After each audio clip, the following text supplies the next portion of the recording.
What's happening, guys? This is Buzz Nagpal for Again and today we're looking at the new Gionee eLife S5.5. Now this is a very slim smartphone, as you can possibly see. This device comes in at only 5.5 millimeter thick, or 5.5 millimeter thin, as I've been calling it. It has been given the sort of moniker of the slimmest smartphone in the world, and we're going to be doing a quick hands-on with this device. This very nice looking, very nice device from Gionee. Now, a couple of questions have been asked by you guys about concerns that have sort of bothered you guys with this device, and I'm going to sort of try and give you guys a quick rundown of things that I've seen with this device in the past couple of days and how I feel it fares in day-to-day usage. And then of course we'll be doing a full review of this device as well. So you can stay tuned for that, but let's go ahead and take a quick hands-on approach to this device. Now, most of us have of course seen this guy over here. This is the Gionee eLife E7. Now I have the exceptionally masculine pink color over here, very masculine pink color over here. And if you guys have been following our reviews, this is one of the best devices that we have seen. So essentially it's the best hardware for price combination, and performance wise is pretty impressive, the eLife E7, and we gave it a review as well a couple of days back. That video is on YouTube. I'll try linking it up in this video as well. But this guy is essentially a next addition onto the eLife series, and why I feel it's a great improvement is because I was sort of not too happy with the design of the E7. Although it has an impressive camera and impressive hardware on the inside, this overly glossy, fingerprint friendly design on the back, plasticky finish, did not appeal to me as much as this guy does. Now this guy is pretty impressive to look at. You can see the back over here, completely glass, very premium looking. You have a metal shell on the side, and the framework on the inside on which all the cards and all the chipsets are laid on is also purely metal. So there's minimal use of plastic, or at least that's what Gionee claims with the S5.5. So let's go ahead and take a quick overall approach and take a look at the hardware on the inside. To start off with, the Gionee S5.5 or the eLife S5.5 comes with the MediaTek 6592 octa-core chipset. Now it's clocked at 1.7 GHz on 8 cores, and this is one of the first truly octa-core chipsets available in the market. Now the Micromax Canvas Night, which is also over here, is also a sort of nicer looking device from the company Micromax, and this also has an all glass back over here. You can see a lot of fingerprints on this back as well. So in terms of design value, both these devices are quite identical. In terms of their design, in terms of their overall look and approach. Both have glass, both have a camera bezel which is purely metal, and both have a metal frame along with metal construction and glass front and back. This guy, the Micromax Canvas Night, however, has a MediaTek 6592T, which is a turbo chipset clocked at 2 GHz. This guy over here has a 1.7 GHz chipset. Now in terms of thickness, there is quite a gap in both these devices, and you'll see that. Also, I like the fact that this, the S5.5, is a sort of brushed aluminum finish over here, which gives it a sort of better look, according to me. But this guy is also pretty good, and our final review is coming out in a day or so, so you should stay tuned for that. We'll give you that. So let's get back to the specs on this guy. So we have the 6592 MediaTek chipset. We have a 2 GB of RAM, 16 GB of storage. On the back we have a 13 megapixel camera with autofocus and flash, and you also have 1080p video on this guy. On the front you have a 5 megapixel camera, which is also a 1080p capture camera, and both these lenses are wide angle lenses, so that is good. The front on this guy is a 1080p display. Despite various leaks and claims of this being a 2K display, this is actually a 1080p display. We also get Gorilla Glass on the front, which also makes it pretty impressive according to me. So pretty happy with the overall build quality, look and feel of this device. Pretty impressed with that. First impression is really good. Now what Gionee's also done is they've tweaked Amigo. Now the UI that they have on this is called Amigo, and if you compare it to the previous generation of Amigo, which was on this guy, I don't even know if this guy is on. So while this power is on, If you compare it to the previous generation of Amigo, this has been improved quite a lot, and it is much faster. It is nicer to look at, and you also get customization options. So if you go into something that they call the Skinner, if I can find, it's called Color, I believe. So when you pop open this Color application, you get an option to change the theme, change the wallpaper, and change the effect. So for example, if you go into the effect, the switch effect between your windows, you can change it like this to a bunch of options that we have on the change screen effect. So it can go upright. So if I do that, for example, the switching changes. So instead of going left to right, it's now going up and down, which again looks nice. Okay, this guy's on now, and I get a message of free talk time for 200 rupee recharge. Anyway, let's put that guy aside. So if you take a look at basically the Amigo, yes. Oh my God.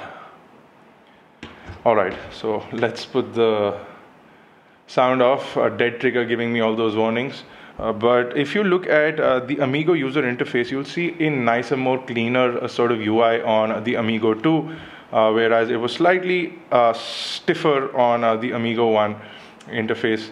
You can also see that animations versus things like opening the lock screen itself is much more smoother on this guy over here.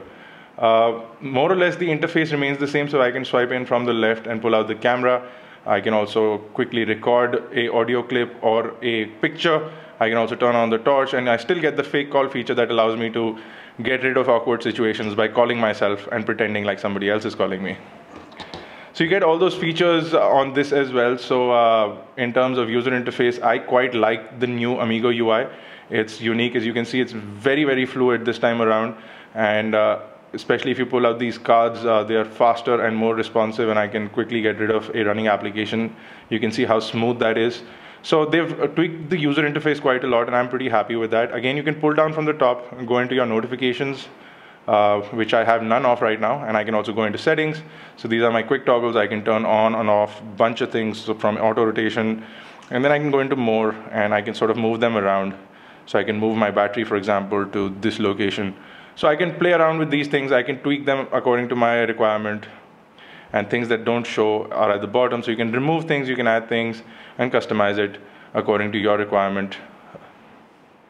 Now, the one thing I don't like is the fact that you don't get a lot of Google apps out of this one, but this is again a pre-production version. So funnily enough, it goes to the Galaxy S3 page. I'm going to load up our website real quick. So that's our website, the new mobile website that we have. Again, you can see even on the stock browser, which is on this, the UC browser, and it's not even been updated to the latest version, it's very, very smooth. There is a bit of lag that I can see here, but it is much, much smoother than the previous editions of eLife series phones, especially Amigo phones. So we can see a better, more responsive sort of interface over here. I did see a bit of lag when I was trying to pinch in, as you can see. It's sort of still jittery when I pinch in, but when I'm going up and down or when I'm scrolling, it's much more smoother. So this jitter is still there. I wonder if it moves out with using a different browser, because UC browser has not been very friendly to our website in the past as well. But anyway, you can see it's still pretty smooth in landscape. Can continue to zoom in. In landscape, the zoom works quite better actually. Okay, moving out. The camera is pretty good as well. You get the standard camera that you get on eLife series phones. So you can see that camera over here. Again, taking a long time to load up. I don't know why. But like I said, this is a pre-production unit, and the final unit will possibly ship with these things tweaked out. We did manage to take a couple of pictures, and they look really nice. So you can see that it really focuses on the subject.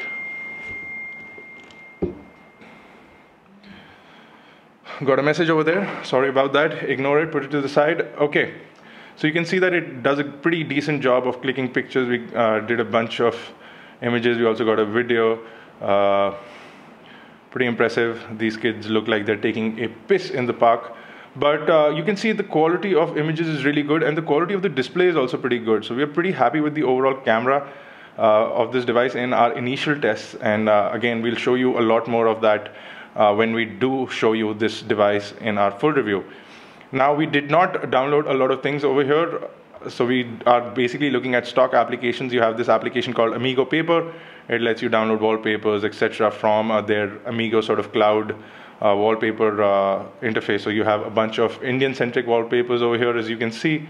And then, of course, you can scroll around and find fun and interesting wallpapers, some erotic ones as well. You should really stay off this application, man. Coming back, you have this really interesting power manager that also, again, lets you extend the power life or the power or the battery backup of your device for up to 24 hours. So interesting thing over there. One more thing that I did notice with this device is it does not heat up. With the Canvas Night, it starts to heat up from this area on the front as well as on the back. This guy does not seem to heat up that much. It does get warmer over here, but it does not heat up the way the Canvas Night does. So in terms of power management, I guess it's better.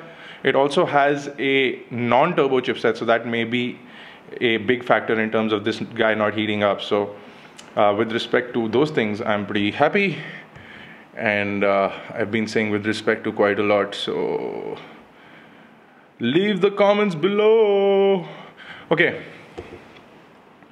Coming back to things on this, we did run benchmarks on this already, so you can see that video on our channel, and I'll try and link it up over here. So click this area, and you should be able to go to that video. If you're on a mobile device, annotations don't work right now. It's not my fault.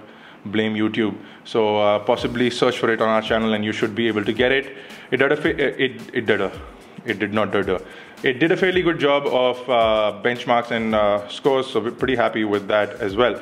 And the UI, again, like I said so many times, it's much nicer, much better to look at. You have these really cool animations over here that are nicer to look at. I love this Amigo sort of two-finger icon.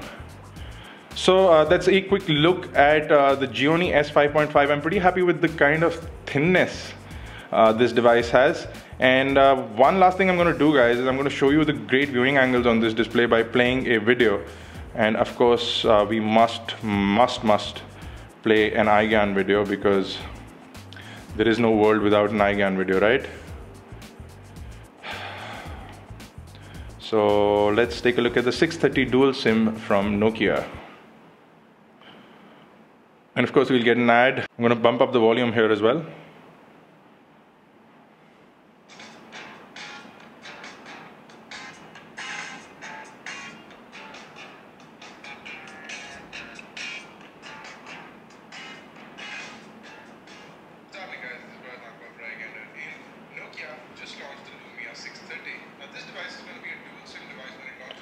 Okay, so I don't know if you guys can see that. It looks pretty impressive. I can see it from almost all angles, the display. The only one thing that I dislike, and I truly dislike, is the fact that the audio volume is too little. I did end up speaking to one of the guys from Gionee at launch, and they sort of told me that the final version will ship with a better speaker, so hopefully it does, and we'll be doing an unboxing and review of the final version, so we'll tell you if the speaker has improved. But the display, I mean, it's gorgeous. It looks great, and from all viewing angles, the colors are really accurate. I'm pretty happy with the colors. If you look at that, that is the most accurate color reproduction that I've seen. You only see this kind of color reproduction on higher end devices. So this one is pretty good. So that's a quick look at the new Gionee eLife S5.5. Of course, we'll be back with more and more videos, so stay tuned for those. And this slim device from the company is going to be available end of this month. So of course, if you're saving up some money, this might be a good option to look at. And of course, you must wait for our review to tell you whether or not you should get this device. So questions, queries, drop them in the comment section below, and I'll see you in the next one, guys. This has been Bharat Nagpal. Full details on this handset, including first impressions and close-up images, on igyan.in. Catch us on Facebook, Twitter, Google+. Make sure you subscribe to us on YouTube, youtube.com/igyan, youtube.com/igyantv. And for all those who've been asking me, yes, I'm back, and yes, works on. So I'll see you in the next one.